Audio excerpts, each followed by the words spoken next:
శ్రీ మహాజనాధిపతే నమ. శ్రీ గురుభ్యో నమ. కృష్ణం వందే జగద్గురుం. ఇక ఎప్పుడైతే పాండవులు వనవాసానికి వెళ్ళిపోయారో విదురుడి కబురు పెట్టాడు ధృతరాష్ట్రుడు. విదురా, నువ్వు వెంటనే రావాల్సింది అని. చాలా ఉద్విగ్నంతో ఉన్నాడు.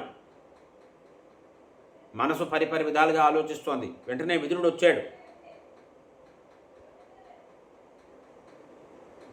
ధృతరాష్ట్రుడు అడుగుతున్నాడు, నాయనా, పాండవులు వనాలకి వెళ్తున్నారు కదా, ఎలా వెళ్తున్నారు? వాళ్ళు ఎవరెవరు ఏమిటి చేస్తున్నారు? ధౌమ్యుడు ఎలా వెళ్ళాడు? నకుల సహదేవులు, అర్జునుడు, భీముడు, ధర్మరాజు, యుధిష్ఠిరుడు ఎలా వెళ్ళాడు? వాళ్ళ చేష్టలు ఏమిటి అని అడుగుతున్నాడు. ఇక్కడ అద్భుతమైనటువంటి వర్ణన. వారు చేష్టలు, ఆ చేష్టల్లో ఉన్నటువంటి అంతరార్థం ఏమిటి విదురులు వారు చెప్తున్నారు. ఇక్కడ ముందు ధర్మరాజు యుధిష్ఠిర గురించి చెప్తున్నారు. వస్తేన సంవృత్య ముఠం కుంతి పుత్రో యుధిష్ఠిర. ధర్మరాజు యుధిష్ఠిరుడు ముఖాన్ని వస్త్రంతో కప్పుకున్నాడు అన్నారు. భీమసేనుడు బాహు విశాలో సంపస్సన్ను భీమో రక్షతి పాండవ. భీమసేనుడు తన విశాలమైన బాహువును చూసుకుంటూ వెళ్ళాడు. శిఖతా వసన్ను సవ్యసాచి రాజానం అనురక్షతి. అర్జునుడు ఎలా వెళ్ళాడు? ఇసట తల్లుతూ వెళ్ళాడు అర్జునుడు. మాద్రీపుత్ర సహదేవ ముఖమాలిప్య జక్షతి. సహదేవుడు ఏం చేశాడంటే తన ముఖం మీద మట్టి పూసుకుంటూ వెళ్ళాడు. పాంశూపలిత్త సర్వాంగ నకుల చిత్త వివ్వల. ఇక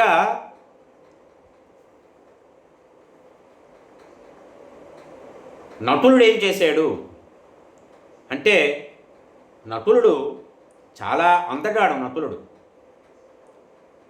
ఆ నకులుడు తన ఒళ్ళంతా కూడా దుమ్ము పూసుకున్నాడు. దుమ్ము పూసుకుంటూ నకులుడు వెళ్తున్నాడు. చాలా వ్యాకుల చిత్తంతో ఉన్నాడు. ధర్మరాజు వెనకాల వెళ్తున్నాడు. ఇక ద్రౌపది కృష్ణాతు కైసే ప్రచ్ఛాద్య ముఖమాయతలోచన దర్శనీయ ప్రజుది రాజానం అనురక్షతి. ద్రౌపదీదేవి తన విశాలమైనటువంటి నేత్రాలున్నాయి ఆమెకి. చాలా సౌందర్యవతి. ఆమె ముఖాన్ని జుట్టుతో కప్పుకున్నది.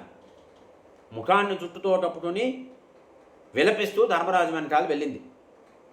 ఇక ధౌమ్యులు వారు ధౌమ్యో రౌద్రాణి సామాని యామ్యాని సాంపదే గాయన్ జక్షతి మార్గేషు కుశానాదాయ పానినా.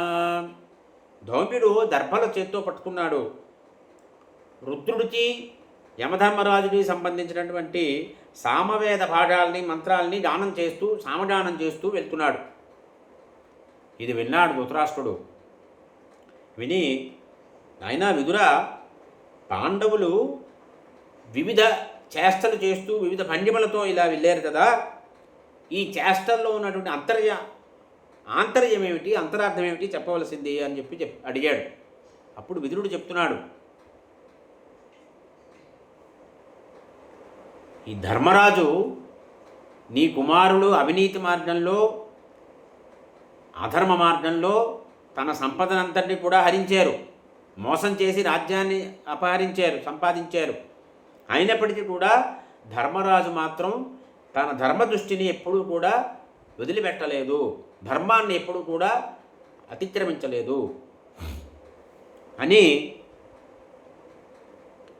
యోసో రాజా గృణీ నిత్యం ధాస్త రాష్ట్రే సుభారత నిత్యుర్చ భ్రంశత్ క్రోధాత్తు నోన్మేలయతి లోచనే.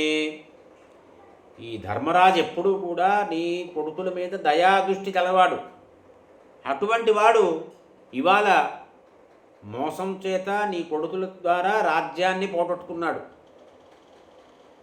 అందువల్ల చాలా కోపంగా ఉన్నాడు. ఆ కోపం వల్ల కళ్ళు విప్పలేదు. ఎందుకు? దానికి కారణం ఉంది. ధర్మరాజు ముఖాన్ని ఎందుకు కప్పుకొని వెళ్తున్నాడు వస్త్రంతో? తన దృష్టి ఎవరి మీద పడకుండా ఎందుకు కాపాడుకుంటున్నాడు అంటే దానికి కారణం చెప్తున్నారు విదురుడు ఇక్కడ. నాహం జనం నిర్దహేయం దృష్ట్వా ఘోరేణ చక్షుషా సపిధాయ ముఖం రాజా తస్మా జక్షతి పాండవ. ఈ భయంకరమైనటువంటి క్రోధంతో ఉన్నటువంటి సమయంలో భయంకరమైనటువంటి నా చూపు ఏదైతే ఉందో ఆ చూపు కనుక నిరపరాధులైనటువంటి ప్రజల మీద పడితే వాళ్ళు ఈ క్రోధాన్నిలో మండిపోకూడదు అనే భావంతో తన ముఖాన్ని కప్పుతున్నాడు ధర్మరాజు యుధిష్ఠిరుడు. ఇక యథా భీమో మృగతి తన్మే నడిత శృణు బాహురోద్బలే నాస్తి సమః మమేతి భరతర్షభ. ఇక భీముడేంటి అంటే బాహుబలంలో నాతో సమానమైన వాళ్ళు ఎవరూ లేరు అనేటువంటి ప్రకటన చేస్తూ వెళ్తున్నాడు భీముడు. అంటే నా బాహుబలంతో ఈ శత్రువుల మీద ప్రతీకారం చేస్తాను, నేను పరాక్రమిస్తాను అనేటువంటి సందేశం ఇస్తున్నాడు భీముడు. ఇక అర్జునుడు ఏం చేస్తున్నాడు? ప్రతిసంచర సంపాతాను కుంతి మిత్రోర్జునస్తదా శిరత బపన్ను సవ్యసాచి రాజానమనుజక్షతి అసత్త శిరతాస్తస్య యథా సంప్రతి భారత అసత్తం శరవర్షాన్ని దదా మోక్షతి శత్రుషు. అర్జునుడు ఇసకెందుకు చల్లుతూ వెళ్ళాడు అంటే ఇప్పుడు ఇవాళ ఇసుక వెదజల్లుతున్నాడు, ఇసుక జల్లుతున్నాడు. ఇసుక రేణువులు ఒకదానితో ఒకటి కలియకుండా నేల మీద పడిపోతున్నాయి. అదే రకంగా శత్రువుల మీద శరవర్షాన్ని కురిపిస్తాను నేను అనేటువంటి భావంతో అర్జునుడు వెళ్తున్నాడు. ఇక సహదేవుడు నమే చచ్చిత్ విజానీయాతు ముఖమధ్యేతి భారత ముఖమాలిప్యతే నాసో సహదేవో విజక్షతి. నా ముఖాన్ని ఎవరూ చూడకూడదు అనేటువంటి భావంతో ముఖం మీద మట్టి పూసుకున్నాడు సహదేవుడు. ఇక నకులుడు నాహం మనాంస జాదేయం మాధ్యేతీనామితి ప్రభో సాంసూపలిప్త సర్వాంగ నకులస్తేన జక్షతి. నకులుడు చాలా అందగాడు. అందువల్ల ఏ స్త్రీ కూడా తన మనస్సుని హరించకూడదు అనేటువంటి, ఏ స్త్రీ మనస్సుని కూడా తన యొక్క సౌందర్యము ఆకర్షించకూడదు అనేటువంటి ఉద్దేశంతో శరీరం అంతా కూడా మట్టి పూసుకొని వెళ్తున్నాడు నకులుడు. ఇక ఏకవస్త్ర ప్రజుతి ముట్టచేసి రజస్వల సోనితే నార్తవసన ద్రౌపది వాక్యమబ్రవీతు. ద్రౌపది ఏకవస్త్ర రజస్వల జుట్టు వెరిపేసుకొని ఉన్నది, వస్త్రం మీద నెత్తుటి మరకలు ఉన్నాయి, ఆమె చాలా దుఃఖపడుతోంది అని చెప్తోంది. ఆమె యత్కృతేహమిదం ప్రాప్త తేషాం వర్షే చతుర్దశే హతపచ్చో హతసుత హతబంధు జనప్రియా బహుశోనదిద్ధాన్య ముక్తకేశో రజస్వలా ఏవం కృతోదట భార్య ప్రవేశంతి గజాహ్వయం. ఎవరైతే అన్యాయం చేశారో, ఎవరి అన్యాయం కారణంగా నేను ఇవాళ ఈ స్థితిలో ఉన్నానో వారి భార్యలు కూడా ఇవాళ నుంచి 14 సంవత్సరాల సమయంలో 14వ సంవత్సరం వచ్చిన తర్వాత భర్తలని, పుత్రుల్ని, బంధువుల్ని, ప్రిజనుల్ని కోల్పోతారు. శరీరం అంతా కూడా నెత్తుటి మరకలు ఉంటాయి, దుమ్ము ధూళి పట్టిపోతుంది. జుట్టు వెరివేసుకొని భర్తల కోసం తిలోదజాలిస్తూ ఈ హస్తినాపురంలో ప్రవేశిస్తారు అని చెప్పింది. ఇక ధౌమ్యుల వారు చేతిలో దర్భలు పట్టుకున్నారు, నైరుతి దిట్టు వైపు చూస్తున్నారు. యముడికి సంబంధించినటువంటి, రుద్రుడికి సంబంధించినటువంటి సామగానం చేస్తున్నారు.